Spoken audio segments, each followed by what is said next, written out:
Баршаңызға қайырлы күн, менің каналыма қош келдіңіздер. Бүгін сіздермен өте оңай жасалатын, бір жасағаннан шығатын фисташкадан рулет дайындайтын боламыз. Бізге қажетті заттар: шекер, шым тұз және де жұмыртқа қажет болады. Алдымен жұмыртқаны ақ уызы мен сары уызын бөлек ажыратып аламыз. Бізге тек ақ уызы ғана қажет болады.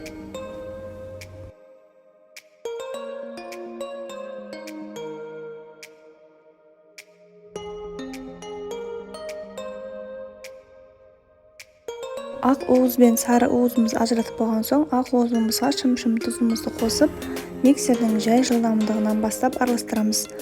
Аппақ болып, көлемі ұлғайғанша араластыратын боламыз.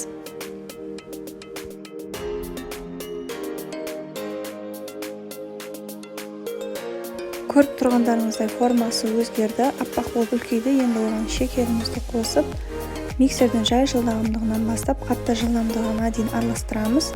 Бізді меренга пайда болуы қажет.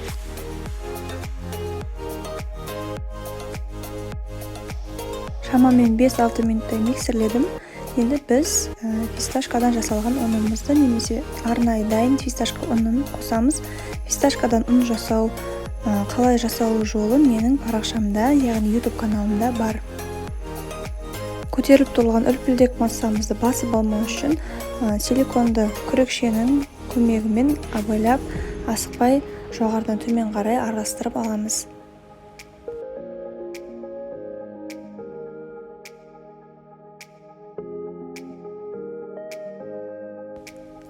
Противенге пергамент қағазын төсеміз. Бұл жерде пергамент қағазы өте сапалы болуы қажет. Менде бұл жерде Поклан пергамент қағазы. Яғни піскеннен кейін, суылғаннан кейін оңай алынады. Дайын болған фисташкалы меренгалы массамызды пергамент қағазына төсеп, бірдей теп-текстетіп жайып шығамыз.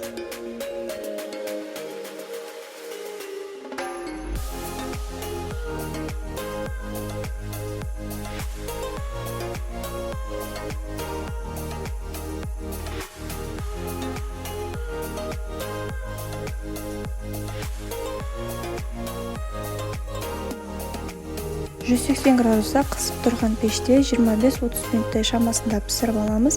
Біздің меренгамыздың сырты кішкене қатып, ықтырлық болуы қажет.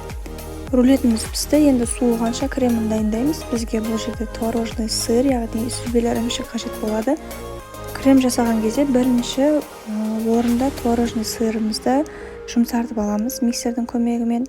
Біздің творожный сырымыз жұмсарған соң, оның үстіне шекер қосып, шекеріміз ерігенше миксермен бірге жақсылап араластыратын боламыз. Егер сливки, яғни кілегей барлығын қосып араластыратын болсаңыздар, біздің шекеріміз ерімей, көп миксерлегеннің кесірінен біздің кілегейіміз іріп кетіп, формасын ұстамай қалуы мүмкін. Сол себепті кремді осылай жасаған дұрыс. Мінекей формасын ұстап тұр, енді меренгамызды жинайтын боламыз.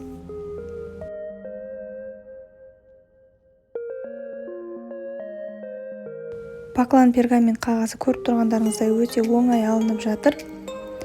Енді біз дайын болған кремімізді жақсылап бір тегіс қылып жағып шығамыз.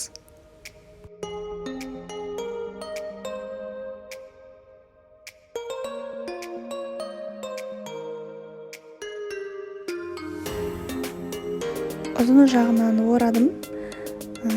Бірден қалың қылып алып қойыппын. Сіздер ораған кезде шамалы кішкентай қылып алыңыздар. Сол кезде сіздердікі домалақ әдемі болып шығады. Мына жерде менің рулетім кішкене жалпайып кетті.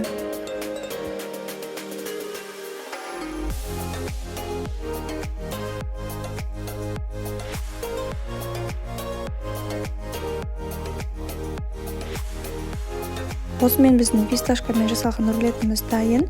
Бетіне малиналар қойып, кремдер жағып әсемдеп шығамыз және холодильникке, яғни тоңазытқышқа кемінде 3-4 сағатқа қалдырамыз. Кремі сіңуі қажет.